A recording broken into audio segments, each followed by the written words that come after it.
Hello everyone, Dr. Anna here. So step 2 I want to talk with you about today is about getting alkaline. Really looking at your diet to make sure that you're eating alkaline foods. Why? Because alkalinity is about bringing nature back inside, and it's really where we create health with our nutrition and our lifestyle. And so it's an important step to kind of get an assessment as to where you're at. So if you think that we have a scale basically from acidic to alkaline, and that with your step 1, checking your pH and your ketones, checking your urine pH, we want to get the urinary pH on the alkaline side, so 7 or better. We're not talking about blood, because our blood pH stays very stable at around 7.4, stays very, very stable. And we're going to, our body is designed to rob Peter to pay Paul, to make it stay that way, right? So if we need to leach minerals from the bones, muscle, etc., we are going to, in order to keep that body, that blood pH stable. Otherwise, how are we doing that? So think alkaline, bringing nature inside. Think of the Amazon jungle. Think about, greens, alkaline-rich greens, dark leafy vegetables, and we can go through. I'll give you a list of what are alkaline-producing foods and what are acid-forming foods. And this can relate in our bodies. For example, lemon is an acidic fruit, but it acts as an alkalinizer in our body. So that's the difference.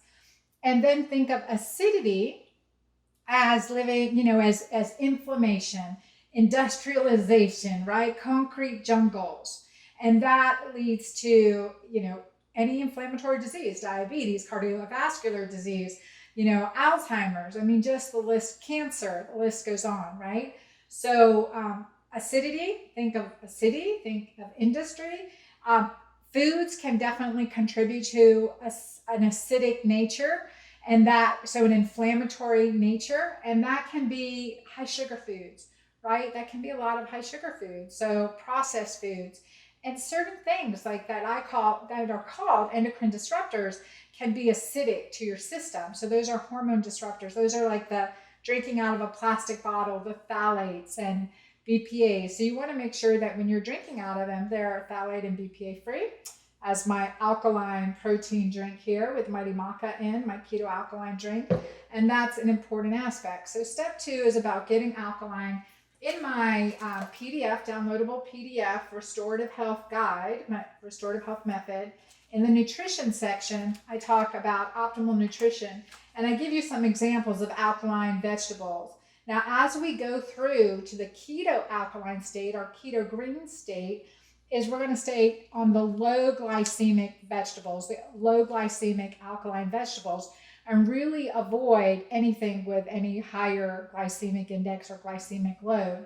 So we want to keep our total, getting into the ketotic state, we'll talk about getting into a total carb load of less than maybe 35 grams per day, but that depends. The key thing is that we start out getting alkaline first, that your urine pH is 7 or better.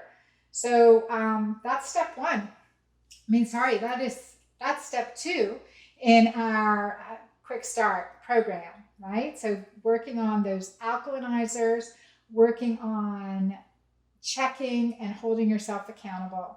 So look forward to your next step tomorrow.